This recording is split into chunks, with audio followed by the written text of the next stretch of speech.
My name is Richard Razer Johnson, and I paid the price of silence for others who wouldn't have to.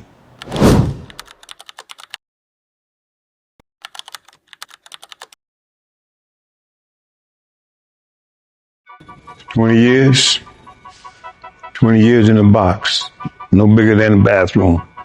I was incarcerated in this last incarceration 43 years, and in the entirety of my life, from counting juvenile, like I've got about 60-some years of my life. I spent 25 years of my life incarcerated. So it was about 23 years total, but through recidivism, not straight through. So I went in at the age of 17. I was sentenced to 45 years to life, and I ultimately served 25 years. 28 years. 39 years and 10 months I spent in the California prison system. 51 years straight in the hole. No touch, no sunlight, no sound. It's a eerie place. There are no windows in the cells. They removed asbestos and gave us no protection. You see what I'm saying? And then they sent us to these other places where water isn't really even potable. Okay? And then they put us in situations where we're almost like in underground bunkers in Pelican Bay, and they feeding us the recirculated air that has all the molds and all the rest of that stuff there. So they've created cancer clusters, is what we're saying. It not only affected us, my loved ones, but affected all of us to some degree or another. I think that the majority of prisoners that have done any length of time in those shoes and stuff have some type of physical ailment, or if it's not controllable, it's a terminal. Okay, we've seen them release, just for example, what people do know of Rochelle McGee. Rochelle did all them years and then got out here and was, shortly gone. It is horrifying when you walk in there. First of all, it's surrounded by beautiful redwood trees. And then it's sort of in a valley. It's underground. And various of the prisoners told me that if they had a tsunami up there, very close to the coast, they're afraid that the staff would just run out and leave them locked up in the shoe and they would drown. Now, I don't know if that is truly a danger, but just the idea that they did not trust the staff to have their best interests at heart was very compelling. That kind of silence, it doesn't make you peaceful. It makes you disappear.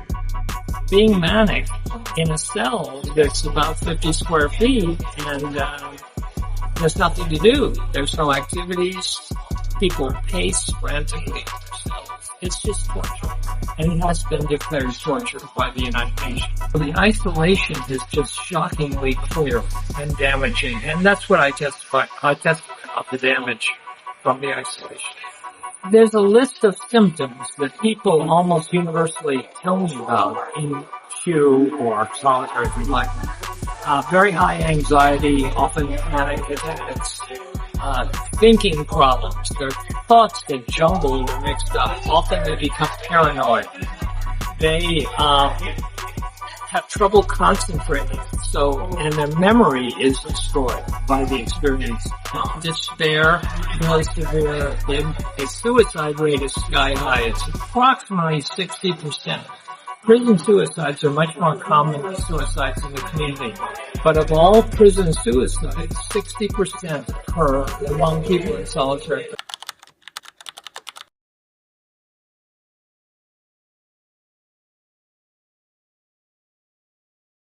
They said I was a gang member, a label, and that's all it took. One word to erase my name and replace with a number. That's considered a gang. And then they went from gangs to strategic threat groups.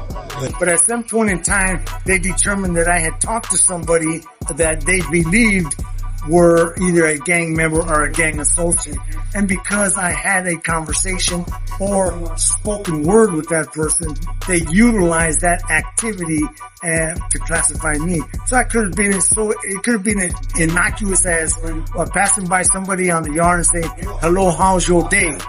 And that in and of itself could transpire into an indeterminate classification and placement in solitary confinement on an indeterminate term.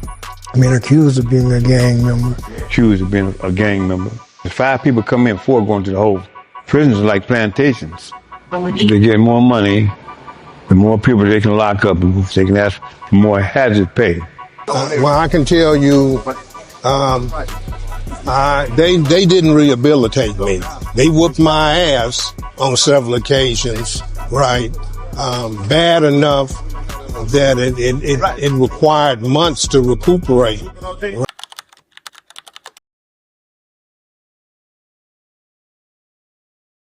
But what they really wanted was out of sight, out of mind.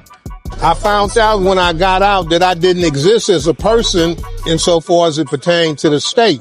I had no social security number. After incarceration, well, let's redefine the term freedom. How did I experience not being confined in the windowless concrete box after being released from the institution that kept me in one? I was like walking back into a world that I had no idea how to survive in. When I went to prison, people were listening to disco music. And when I came out of prison, young people were walking around with handheld computers in their hands. It was like going in, riding a horse, and getting out on a flying saucer. The transition was traumatic and difficult. They sent me up out of CMC and told my family in January that I would be dead by June, and that they were just going to give me a compassionate release. And what their intent was is they actually were trying to kill me with morphine. I had cancer. So what they felt that they were going to do is deliver to my family, my loved ones, my community, body to bury. Bear the expense of burying this one right here, we done. Okay, good riddance to the state. Okay, so I'm one of them. I've got very few illusions, and I kind of like, tell the truth from my perception of it. It followed me everywhere. You can't appeal it. You can't fight it. Feds are coming in with like RICO indictments, and they're targeting those that were, participated in the hunger strikes, that were looked at as representatives, and so it's always something. It's always like finding different ways, to incarcerate people and to keep people incarcerated. We wasn't being punished for what we did. We was being punished for what they thought we were. I got about 60-some years in prison, and I don't dislike anyone else, but I love me and mine. So, I'm just a product of the survival of that time frame. Spend the majority of our lives locked up in that cage, treated like animals. Incorrigible, most dangerous, worst of the worst, criminal, gang member, whatever it is.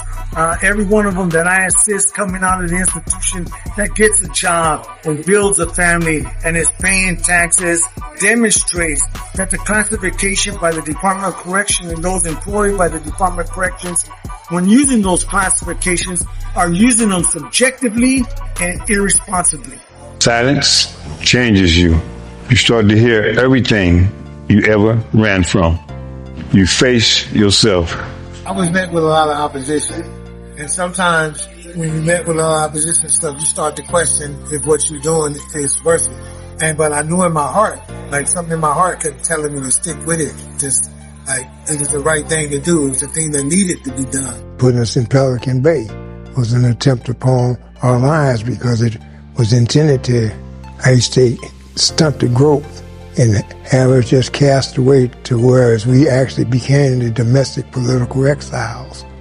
The only thing I learned about my people from school was that we were slaves. So I was always given this sort of myopic sort of view about who my people were. And I was never really told the richness of my people. But I always held on to the stories of my great-grandmother. I made a decision that I needed to change who I was, right?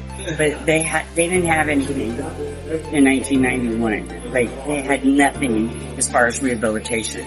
So it took me a while. And then in 2008, 6, this Fresno teacher, I don't know if you know who Jennifer Leahy is, Roots and Rebound.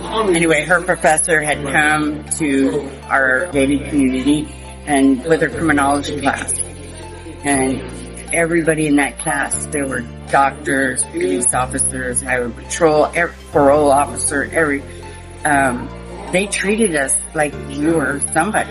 You know what I mean? Like, they didn't treat us bad.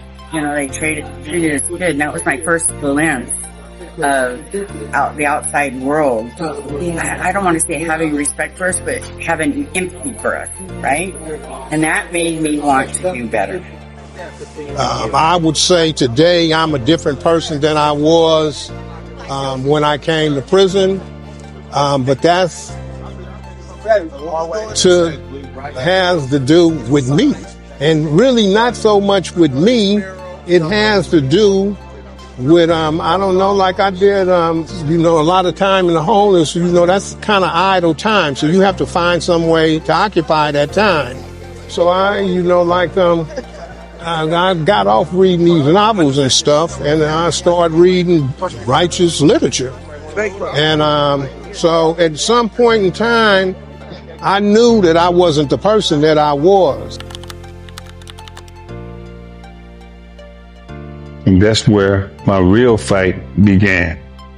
Protocols, regimens that we had in prison that I embraced, for me would be, I'd get up and do my absolutions and my prayers and start my exercises, did my studies, and about the time period that they actually were passing out some type of food, I'm done with all of that right there, and I'm able to concentrate on what I'm studying. And I was the type of person that would not accept that this is your defeat. I never felt defeated. I always felt I'm going to do whatever it is that's within my reach to continue to enhance my growth and development. Every 6 years you go to like a meeting, classification. A lot of us wouldn't even go. Go for what? You're not going to let you out. So what you going down there for? So if a person go, he got intentions, or he think he gonna get out. A lot of times you look up and they coming in the pod with a cart. Person is he's not coming back. He's in debris. He's out sideways. They take their property, put it on the cart, and do whatever they do with it. That short quarter, it was designed to really break you down. Everybody talks about the guy who's serving life in prison and the crime that he committed, but nobody tells the story of the guy who transformed his life. Nobody tells the story of the guy who's lived with regrets. And those are stories that I think we need to hear, because this, just to be blunt, this gangster stuff has been perpetuated throughout our community as though it's something fly, and it's not. Every person that I'm able to assist upon their release from incarceration is a form of confronting the labels and classifications that the Department of Corrections has labeled them as. Because what I want people to take away from this, while solitary and incarceration is traumatic and there's tragedy and sorrow and everything else, what I want people to hear and see is the endurance, the perseverance, the resilience, the hope, the strength that is in every one of us that makes us continue and push on and carry on. California hunger strikes. The first one was July 1st, 2011, and then September 26th, 2011, and July 8th, 2013. And he wrote a letter, and he asked us to mail it to all these organizations, and he explained what was going to happen. And then I started reading articles like in Prison Focus magazine and seeing, and what grabbed my attention was that they were all coming together. They were all coming together inside and, to make their demands heard and what they had been enduring for decades. I'm not going to say, since I knew that they were trying to unmake me, it really wasn't as difficult as it would have been if I accepted some of the premises that they were trying to get me to swallow. So since I didn't, and I know that because of that they were trying to break me, my goal was simple: not to be destroyed, not to be broken. I found my organization because I knew what it really felt like to be forgotten. I wanted to do something more positive in the community. I wanted to create a new atmosphere, because I'm not the only one that's coming home to the streets after being in the hole for so long. So when I came home, I started this organization called Formerly Incarcerated Giving Back. And if you understand that concept, anybody that's been stopped by the police, put handcuffs on, he's formerly incarcerated. So you got a lot of people, you got doctors, lawyers, that's formerly incarcerated. They just don't realize it. They think you got to do 100 years to be formerly incarcerated. You know, you don't have to. They stopped you and put them cuffs on you or held you against your will. You was formerly incarcerated. You can't leave, right? So when I came home, I know a lot of people that's on the streets that all they need is some guidance. So I figured if I can set the proper example, understanding my past, being, you know, who I was, you know, if I can come out and do just the opposite. And that's what I did. Came out and first off, I got a job. And that was something new to me. You know, I had my own businesses when I was out before. You know, clothing store, beauty supply store, right? So I didn't have to work. But now, when I came home, I didn't have all that, but I had to suffice. I had to live, so I got a job. I had never received income check, never, ever. For what? You know, so I got this job, and I became a citizen, a social citizen. So I got to working and changing my life, so to speak, you know. And people see this. To this day, some people still don't believe it. You know, that I get up every morning and drive 47 miles to work. Why I couldn't do that before? But now I see, you know, and later on in my age, I'm trying to do what's right for the rest of my time left on this earth. And setting that proper example for the youngsters. I wrote a book, and I try to live a lifestyle where they can say, well, you know, let me try to emulate that. If bro can do it, I can do it. There's a lot of us out here like that. You know, we're all up in age right now, so we're trying to set that example. Now we help others coming home to find purpose, work, and peace. Follow the bus at journeytojusticetour.com. It's going to be for months. And you could follow along on the website and see where it's going. Journey with the number 2, journeytojusticebus.tour.com. So I have a book out, which is part of this tour. It's called Ending Isolation. It's by Chris Blackwell, who is in prison currently in Washington, Deborah Zalesny, who is here today, and Juanetta Harris, who is a prisoner in Texas, and me, Kelly Coopers. We're the 4 authors, but there are 36 prisoner stories. So we're purposely trying to give a forum to prisoner journalists to tell what it's like inside, so the public won't be in the dark. Jennifer Leahy, the one I was just talking about, she ended up getting commuted. We all wrote letters for her, and she was in OWA. And that there are my inspiration. Like, if it can happen to her, then why can't it happen to you? So we started creating groups. Created the Long-Termers Organization. We invited alternative to violence into the institution. We started creating groups. We have a yarn project there. We created the group HOWL, helping others with life skills. We just started creating all this stuff and learning. And then Bridges to Life was an organization that we stumbled across from Texas, where this gentleman's sister was brutally murdered. And he was angry at first, but then he wasn't angry at the offender. He was angry at society because society is functioning offenders. Anything, you know, and so it starts there. That's how he felt. So, and then I just started doing really good. I became WAC, Women's Advisory Council. So there's a proper way to do things. There's a right way and a wrong way. We did the wrong way. Now we're trying to do the right way. My name is Troy Williams. I'm the Executive Director of Restorative Media. My name is Dolores Canales. I'm Director of Community Outreach with the Bail Project, but I'm also a core member of the California Mandela Campaign, and that's why I'm here today. My name's Janet Morris. I am a program manager with the Reentry Department at St. John's Community Health in South Central Los Angeles. I work for that organization, but I also do extra work outside that organization with community activism and organizing with my wife, Dolores Canales. Fatiyero, Chief Executive Officer for Cell Block to City Block.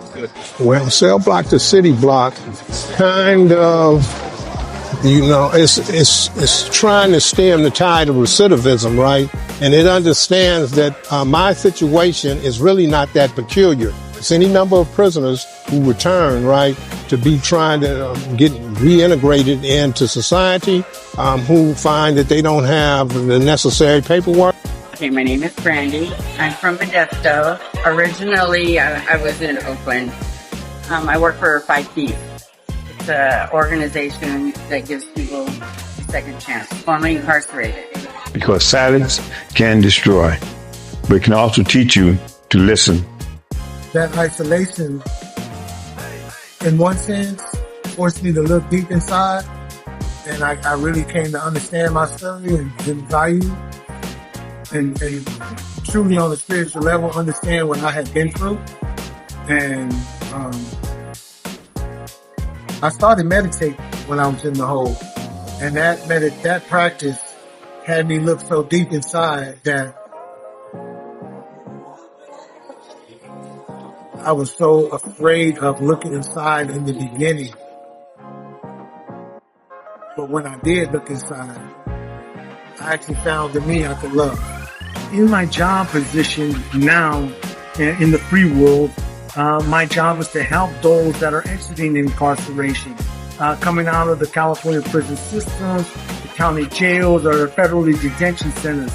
I find a great satisfaction in helping those that are experiencing what I had to experience upon my release from the Department of Corrections. And that may be anything that the individual wants, from getting back into school to reuniting with his children, or whatever nature or perspective that they see that needs to be accomplished during that period of their time in life. My job is to try to provide them the services or assistance in fulfilling those needs. It took 20 years from me, but they didn't take my voice. Teach a series of courses called the Art of Storytelling. And so in the process of me working with people to develop this story, it's not just about getting the story out, but it's about understanding your story and understanding the impact of your story and understanding how to communicate that story in a way that resonates with your heart, but yet does not glorify the bad parts. And so I do the Formerly Incarcerated speaking series out of Alcatraz.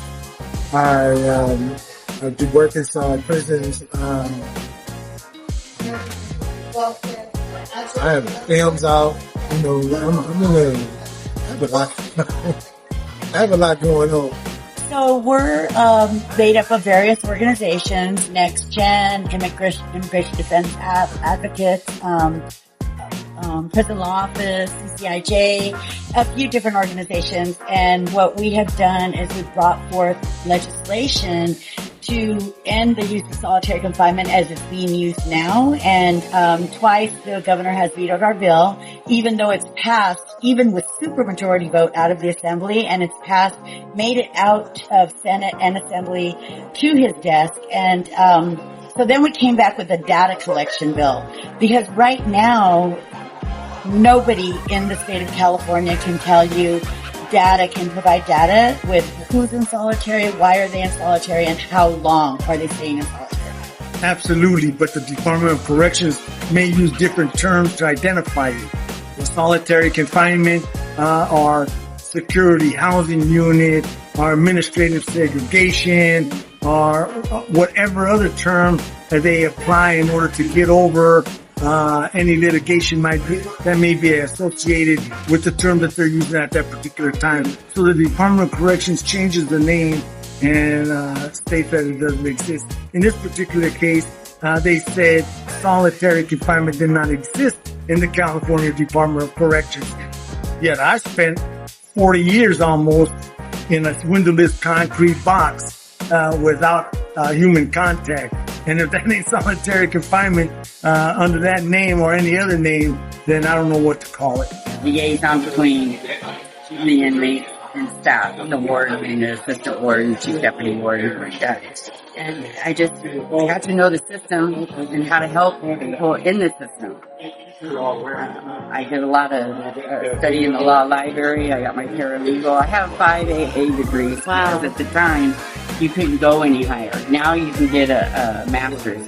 But then you couldn't go any higher. So I just kept, for 8 years, I just kept studying, stacking them up, you know what I mean? Because knowledge is power, and I felt like one thing, business. If I got to know business, then I could get to know people, right? And then I took a behavioral science.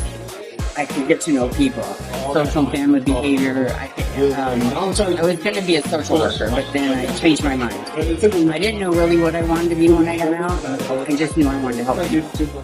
That was really important to me, to help people, no matter who they were or what they. There was people in CCW that I didn't care for, but I helped them, you know, because I don't like them, doesn't mean I can't help them change who they are.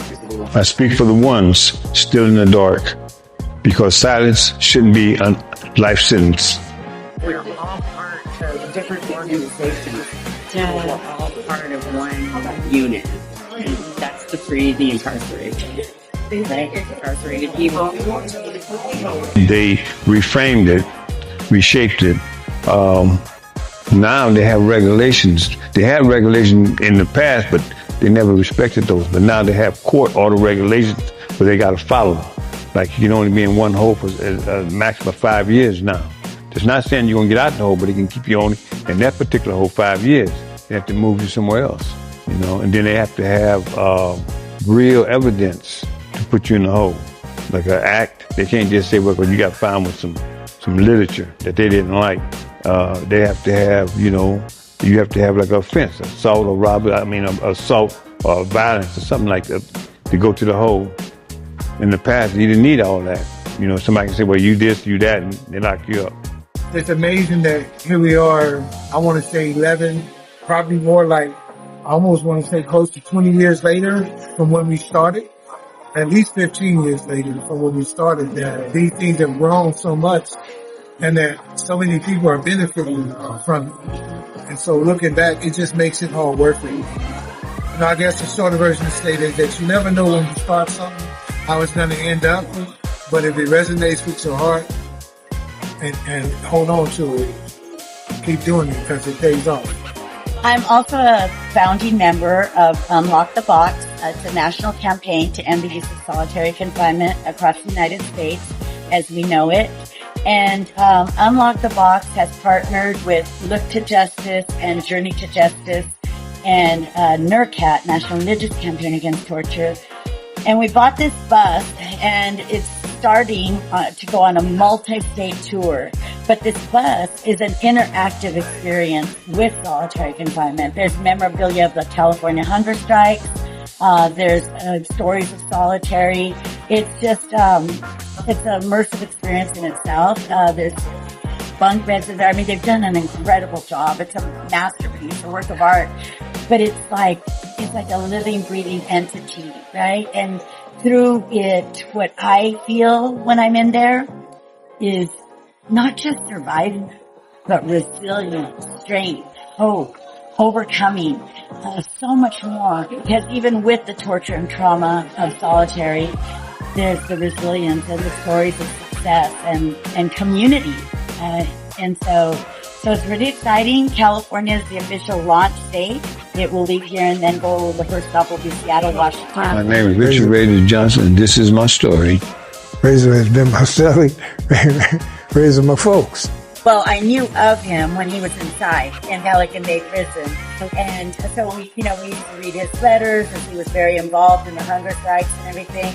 And then once he came home, I immediately reached out. Anyone that I would find out was coming home that was part of that historical movement that was inside at the time, and I reached out, and we were going to have an event in Southern California. I introduced myself, and I said, please come out and support. And one thing about Richard, he has not told me no. I should say, knock on wood. Anytime that we've had an event, whether it be in Sacramento, Los Angeles, wherever, as long as I give him enough notice, he has always shown up, and I just love him. I feel like he truly is a brother from another mother, and we have become family, so many of us, because of what we endured together. While they might have been inside enduring it, we were out here, and our minds did not stop enduring it. And so, so that's how I know Richard. I love him. He's just like he shows up. He's a stand-up guy. and he will show up. And once he has your back, you can count on him. You could tell that he appreciated, I'm sure he still does, but then appreciated life. It was everything. He did not take anything for granted. You know, it's good because it's authentic. It tells the story of a father who the biggest mistake he made was the mistake he made to leave his son.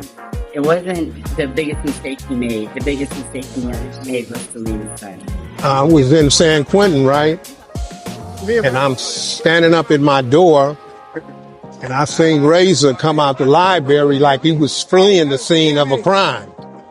You know? And so, I don't know. Like I say, we was off into the bullshit then. So, like a couple of days later, I was fleeing the scene of a crime, and we are in Ad Seg together. And so he's a couple of doors down from me, and so I told him, I said, yeah, man, you was running kind of slow when I seen you, bro. You got to step your game up. And anyway, from there, we've had this relationship from then to now.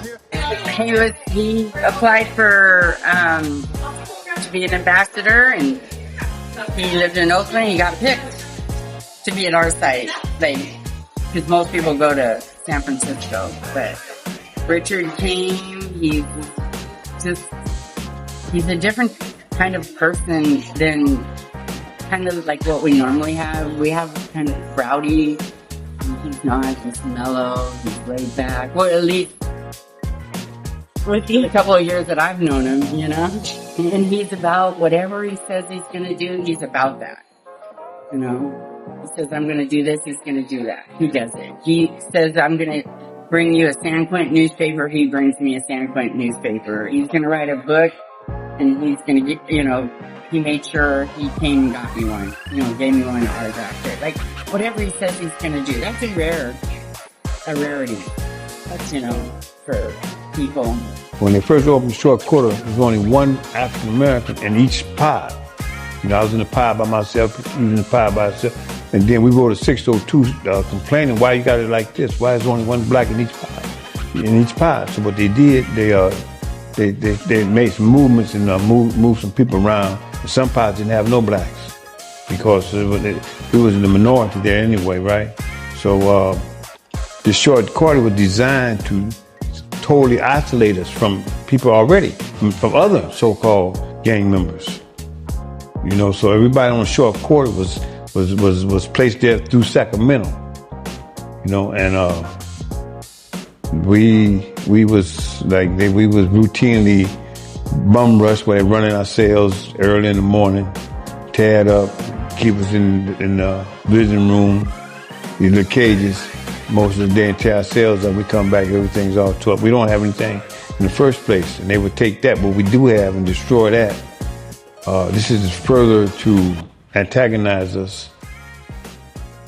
Remember what I told you about Can't Stop, Won't Stop? Who said? Yes. We said. The struggle continues. Can't stop, won't stop. We will not be stopped. So we right here in North Oakland, 45th and Market. We doing another give back. Formerly Incarcerated Giving Back. And the good part about giving back is you don't have to own nothing. You can just take whatever you have and give back. Meaning you can give back by sweeping the ground. You can give back by bolstering your voice. You can tell the people what's going on in the situation. Giving back. And we're going to be doing this from cell block to city block. And we're going to be promoting the agreement to end hostilities out in the street, what we call the street agreement. I want to thank for the Razer Johnson. I want to thank Mr. Fab and all the people that came out today as we give back. Minister King X, the California Prison Focus, Cage University. Giving back is the new cool.